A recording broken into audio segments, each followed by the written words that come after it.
Lotus reality and agro farming వారు premium farm land projects మన పొలం ఫేజ్ 1, 2 మరియు 3 కంప్లీట్ చేసుకొని మన పొలం phase 4 Wasar village at Narayana Khed లో ఆగస్టు 15 ఇండిపెండెన్స్ డే రోజు గ్రాండ్ లాంచ్ చేయడం జరుగుతోంది. లాంచింగ్ మరియు ఇండిపెండెన్స్ డే సందర్భంగా 5 గుంటాస్ ల్యాండ్ అవుట్ రేట్ లో బుక్ చేసుకున్న వారికి 1,50,000 రూపాయల డిస్కౌంట్ తో పాటు 2 గ్రాముల గోల్డ్ ఫ్రీగా ఇస్తున్నారు. పూర్తి వివరాలకు సంప్రదించండి. ప్రేక్షకులకు నమస్కారం. మహాలయ పక్షములు అంటే ఏమిటి అని చాలా మంది అడుగుతున్నారు. మహాలయము అంటే గొప్ప వినాశనము అని అర్థం. పక్షము అంటే 15 రోజులు, 15 దినములు అని. అదేంటండి గొప్ప వినాశనం అంటున్నారు? మరి ఏమిటి అంటే, మనిషికి గొప్ప వినాశనం ఏమిటి అంటే మృతము, చనిపోవడం. అలా గతించిన వ్యక్తికి సంబంధించి ఏ తిథి రోజున వారి యొక్క తిథిపూర్వకమైనటువంటి రోజును జరుపుకోవాలి అనేటువంటిదే ఈ ఒక్క మహాలయ పక్షములు. అయితే ప్రతి ఒక్క మనిషి చనిపోయినటువంటి మాసములో చనిపోయినటువంటి తిథి రోజున చేసేటువంటిదే శ్రాద్ధము. శ్రద్ధగా చేసేదాన్నే శ్రాద్ధము అని అంటారు. అలా తద్దినము అంటే ఆ యొక్క దినమును తద్దినము అని కూడా మన యొక్క పెద్దలు చెబుతూ ఉంటారు. అయితే చనిపోయినటువంటి వ్యక్తి యొక్క చనిపోయినటువంటి రోజు ఏమిటో తెలియదు అనుకోండి, మరి అప్పుడు ఎప్పుడు చేయాలి? చాలా మంది భాద్రపద మాసంలో వచ్చేటువంటి వినాయక చవితి పూర్తయిన తర్వాతకి వచ్చేటువంటి 15 రోజులని కూడా మహాలయ పక్షములు అని మన పెద్దవాళ్ళు చెబుతూ ఉంటారు. అలా మహాలయ పక్షములో మీ పెద్దలు చనిపోయినటువంటి రోజుని, ఉదాహరణకు పంచమి రోజున గతించారనుకోండి, పంచమి రోజు ఎప్పుడు వస్తుందో ఆ రోజున మధ్యాహ్నం 12 గంటల లోపు వారి యొక్క పేరు మీద నువ్వులు నీళ్లు విడిచిపెట్టి ప్రత్యేకమైనటువంటి క్రతువులు చేయాలి. ప్రత్యేకమైన క్రతువులు ఏం చేయాలి అనేటువంటిది నేను మళ్ళీ తిరిగి చెప్తాను. అయితే ముఖ్యంగా ఈ 15 రోజులలో ప్రతి ఒక్క రాశి వారు కూడా మహాలయ పక్షములలో వీలైనంత వరకు బ్రాహ్మణులకి శాకము పాకము దానం ఇవ్వాలి. అంటే స్వయం పాకము అంటారు. దానిలో బ్రాహ్మడు తినే వీలుగా ఉండేటువంటి బియ్యము, నూనె, ఉప్పు, పప్పు, కూరగాయలు, శాకం అంటే ఇవన్నీ కూడా వస్తాయి. పాకం అంటే వండుకునే దానికి ఉపయోగకరంగా ఉండేటువంటి వాటిని అంటారు. ఇలా ఈ యొక్క మహాలయ పక్షంలో బ్రాహ్మణులకు దానం ఇచ్చి మీరు మీ యొక్క పెద్దలు జరిగిపోయినటువంటి దినమును ఆ దినములలో షష్ఠి అయితే షష్ఠి రోజున, పంచమైతే పంచమి రోజున జరుపుకోవడం శ్రేష్టము. అవన్నీ కుదరని పక్షంలో మాకెప్పుడో తెలియని వాళ్ళు అమావాస్య రోజున చేసుకుంటూ ఉన్నారు. మహాలయ అమావాస్య అంటారు. దాన్ని పితృపక్షం అంటారు, మహాలయ పక్షం అంటారు. కానీ మహాలయ పక్షంలో వచ్చేటువంటి అమావాస్య అత్యంత శ్రేష్టము. ఎందుకంటే అమావాస్య అంటేనే పూర్ణ తిథి. కాబట్టి ఆ పూర్ణ తిథి రోజున అందరూ కూడా మీ పెద్దలకు బియ్యాలు ఇచ్చుకోవడం సర్వసాధారణంగా జరిగేటువంటిది. కానీ అక్కడ జరిగిపోయినటువంటి ఆ యొక్క ఆత్మ ఏదైతే ఉంటుందో, నాకు ఏ తిథి రోజున చేస్తారు, ఆ తిథి రోజున గనక వీరు ఈ యొక్క పదార్థాలు ఏవైనా సరే నువ్వులు నీళ్లు విడిచిపెడితే అత్యంత శ్రేష్టంగా అనుకుంటారట. కాబట్టి ఏం చేయాలి? మనము వీలైనంత వరకు వారి యొక్క తిథి ఏమిటో తెలుసుకొని ఆ తిథి రోజున మీరు బ్రాహ్మణులకి పుత్రము లేదా స్వయం పాకము దానం ఇవ్వచ్చు. ఇక మహాలయ పక్షంలో ఉండేటువంటి వాటికి సంబంధించి విషయాలన్నీ కూడా మనం తెలుసుకున్నాం. ఇక పితృదోషాలు ఏవైనా ఉంటాయా ఇవి చేయకుంటే అని అంటే, మీరు తిథి తద్దినం చేస్తే మహాలయ పక్షంలో చేయాల్సిన అవసరం లేదు. మహాలయ పక్షంలో కూడా మేము చేయట్లేదు, తిథి కూడా చేయట్లేదు అంటే ప్రత్యేకంగా ప్రతి ఒక్కరికి కూడా పితృదోషములు వస్తాయి. అసలు ఈ పితృదోషాలంటే ఏమిటి? మాతృదోషాలు ఉంటాయా? స్త్రీ దోషములు, స్త్రీ శాపములు ఉంటాయా? ఖచ్చితంగా ఉంటాయి. ముఖ్యంగా మనం మొట్టమొదటిసారిగా పితృదోషాలంటే ఏమిటో చెప్పుకుందాము. పితృదోషాలనంటే ఇప్పుడు మీ నాన్నగారు వారి నాన్నగారికి లేదా వాళ్ళ తాతగారికి ఎటువంటి తిథులు చేయలేదు, నువ్వులు నీళ్లు విడిచిపెట్టలేదు, హాయ్ ఏముందిలే అనుకునే వాళ్ళు కొంతమంది ఉంటారు. కొంతమంది ప్రత్యేకంగా ఏంటంటే బర్త్డే జరుపుకున్నట్టుగా డేట్ల ప్రకారంగా చేస్తూ ఉంటారు. అది మహాదోషం. మీరు అసలు చేయకుండా ఏం కదా, కానీ ఎవరో దినం రోజున మీరు చేసిన దాంతో సమానం. 2, మూడవది ఏమిటి అని అంటే, చెయ్యకపోతే ఏమవుతుంది అంటే వంశాభివృద్ధి ఉండదు.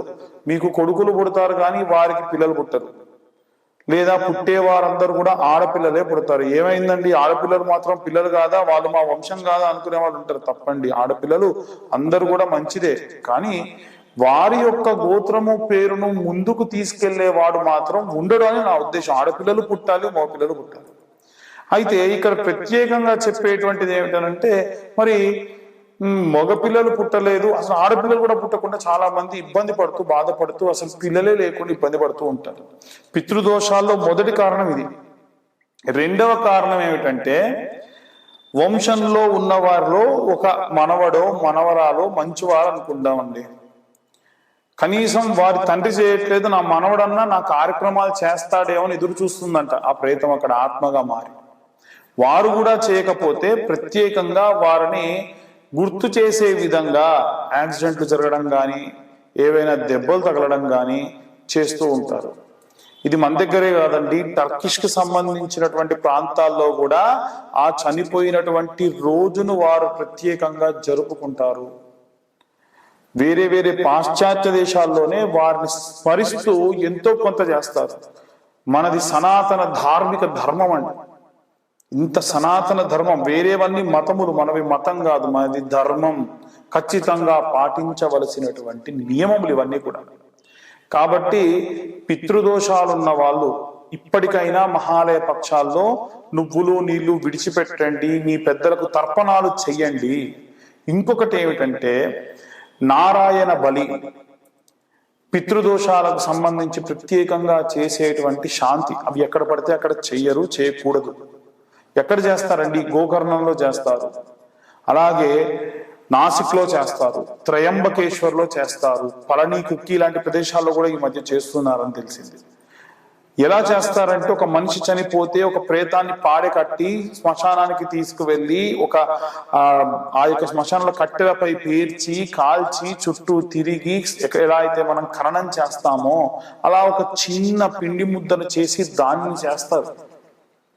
ఖచ్చితంగా ఇలా చేయించండి, అప్పుడే మీకు పిల్లలు లేని వాళ్ళకు పిల్లలు కలుగుతారు, వ్యాపార నష్టం వాళ్ళకి వ్యాపారాభివృద్ధి, ఎన్నో రకాలైనటువంటి జాతకాలు బాగున్నాయి, ధనము బాగుంది, అన్ని బాగుంది, మాకు ఎందుకు ఇలా జరుగుతుందో తెలియనటువంటి వారందరికీ కూడా ఇది ప్రత్యేకమైనటువంటి రెమెడీ.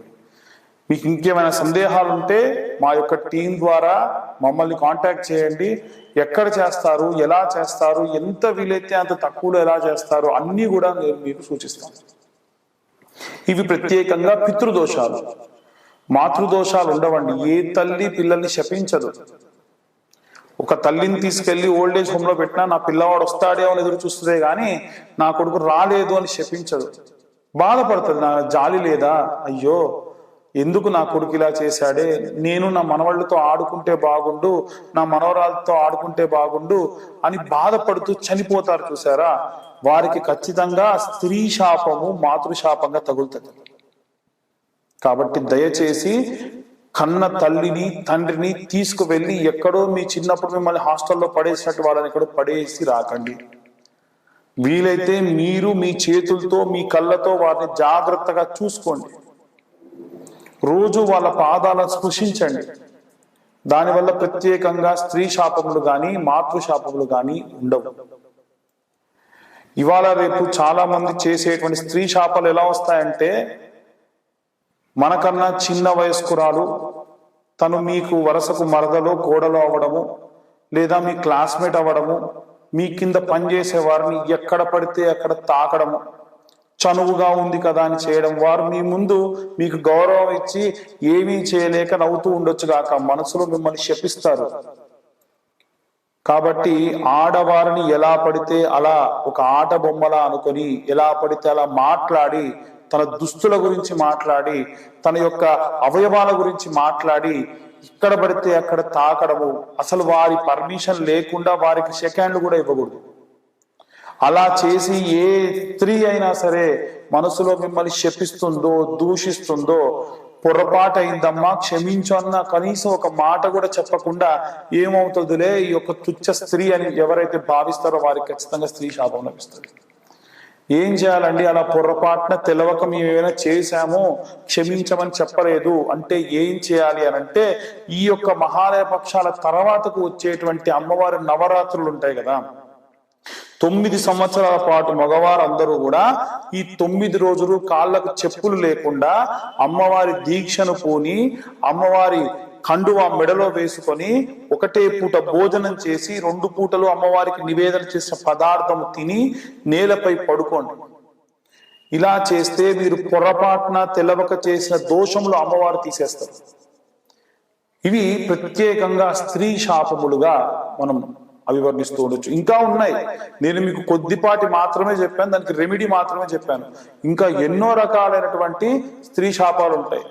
మనం ఈ యొక్క సామాజిక మాధ్యమం ద్వారా విపులంగా చెప్పలేం కనుక నా పరిధి మేరకు నేను మీ అందరికి కూడా విశ్లేషణ చేయడం జరిగింది. ప్రేక్షకులందరికీ కూడా వినాయక చవితి శుభాకాంక్షలు. అలాగే మహాలయ పక్షంలో కూడా అందరూ కూడా చెప్పిన విధంగా పితృదోషాలు పోగొట్టుకుంటారని, మాతృదోషాలు గాని స్త్రీ దోషములు గాని రాకుండా చూసుకుంటారని అనుకుంటున్నాను. తదుపరి వృషభ రాశి వారు ఈ యొక్క మహాలయ పక్షాల్లో ఎలాంటి నియమ నిబంధనలు పాటించాలి అని చెప్పేసి ఇప్పుడు మనం తెలుసుకుందాము. కృత్తిక, రోహిణి, మృగశిర నక్షత్ర జాతకులు. ఇంతకు ముందే చెప్పుకున్నాం మనము. కృత్తిక నక్షత్ర జాతకులు ఎవరైనా ఉంటే వారు సుబ్రహ్మణ్యేశ్వర స్వామికి సంబంధించినటువంటి నక్షత్రం అన్నమాట కృత్తికా నక్షత్రం. ఈ యొక్క మృగశిర నక్షత్రము కాస్త స్తబ్దతతో కూడినటువంటిది. రోహిణి నక్షత్రము శ్రీకృష్ణ పరమాత్ముడి నక్షత్రం. కాబట్టి వీలైనంత వరకు ఈ 3 నక్షత్రాల వాళ్ళు కూడా వృషభ రాశికి సంబంధించి ఏం చేయాలయ్యా అంటే, ఈ మహాలయ పక్షాల్లో గోగ్రాసము పెట్టండి. గ్రాసము అంటే గడ్డి, ఇంగ్లీష్ లో దాన్ని గ్రాస్ అంటారు, మనం సంస్కృతంలో గ్రాసము అంటాము. కాబట్టి వృషభ రాశి వారు గోవులకి, ఈ యొక్క గడ్డి తినేటువంటి జీవులకి గడ్డిని పెట్టండి. ఈ 15 రోజుల్లో ఎప్పుడైనా సరే ప్రత్యేకంగా మీరు చేయవలసినటువంటి పని అదే అన్నమాట. 15 రోజులకు గ్రాసం అంటే గడ్డికి సంబంధించి ఏమైనా ధనము వెచ్చిస్తాము, కడతామంటే కట్టండి, ప్రత్యేకమైనటువంటి ప్రతిఫలాలు కలుగుతాయి. ఇంకా ఏం చేయాలి అనంటే, సుబ్రహ్మణ్య అష్టకాన్ని చదువుకోండి. సుబ్రహ్మణ్య అష్టకాన్ని చదువుకోవడం వల్ల ప్రత్యేకమైనటువంటి ప్రతిఫలము ఈ యొక్క వృషభ రాశి వారు ఈ మహాలయ పక్షాల్లో చూసుకోవచ్చు. 2 మంగళవారాల పాటు వీలైతే 11 మార్లు హే స్వామి జగన్నాథ అని హే కరావలంబ స్తోత్రానికి అనుగుణంగా ఈ యొక్క పద్యం అనేటువంటిది వస్తుంది. హే స్వామి కరుణాకర దీనబంధో అని ఈ పద్యం అనేది ప్రారంభమవుతూ ఉంటుంది. అలా ఆ పద్యాన్ని అష్టకం 8 భాగాలుగా ఉంటుంది. వాటిని ఈ 3 నక్షత్రాల వారు కూడా చదవడానికి ప్రయత్నం చేయండి. ఇకపోతే ఈ మహాలయ పక్షము 15 రోజులలో కూడా వీలైనంత వరకు మాంసము తినకుండా ఉండే ప్రయత్నం చేయండి.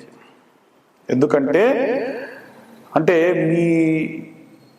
మీ యొక్క కుటుంబాన్ని బట్టి, మీ యొక్క ఆచారాన్ని బట్టి, వారి తిథి ఏదైనా వస్తే మా పెద్దలు ఇవి తింటారండి, మేము ఇది వండుతాము ఆ రోజున అనుకుంటే అప్పటి వరకు అమావాస్య వరకు ఆగి, అమావాస్య రోజున మీరు ఏవైనా సరే కైంకర్యం మీ పెద్దలకు పెట్టి తర్వాత అది మీ ఇష్టము.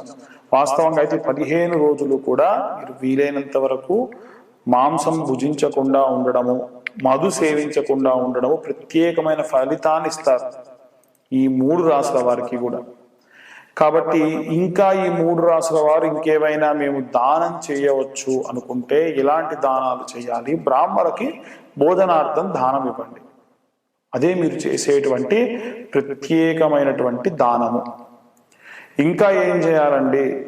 మీ యొక్క వృషభ రాశి వారు అనంటే సుబ్రహ్మణ్యేశ్వర స్వామి దేవాలయానికి వెళ్ళి దర్శించుకోండి. స్కందగిరి టెంపుల్కు కానీ, లేకుంటే మీ ఇంటి దగ్గరలో ఉండేటువంటి జంట నాగులు ఉంటాయి కదా, ఆ జంట నాగులకు కానీ మీరు ప్రత్యేకంగా ప్రదక్షిణ చేయండి 2 మంగళవారాల పాటు. దానివల్ల విశేషమైనటువంటి ప్రతిఫలాన్ని పొందుతారు. నేను ఇంతకు ముందు చెప్పినట్టు మహాలయము అంటే అత్యంత వినాశనము అని.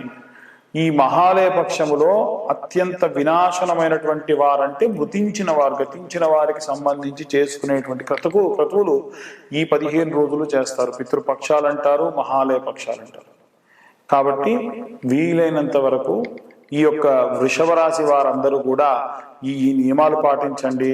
సుబ్రహ్మణ్యేశ్వర స్వామి అష్టకాన్ని చదువుకోండి. అలాగే మీరు గాసము ఏదైనా గోవుకి మీరు వీరైతే గడ్డిని దానం చేయండి. దానివల్ల ప్రత్యేకమైనటువంటి ప్రతిఫలాన్ని పొందుతారు. ఇది వృషభ రాశి వారి యొక్క మహాలయ పక్షంలో పాటించవలసిన నియమం. స్వస్తి. జై శ్రీరామ్.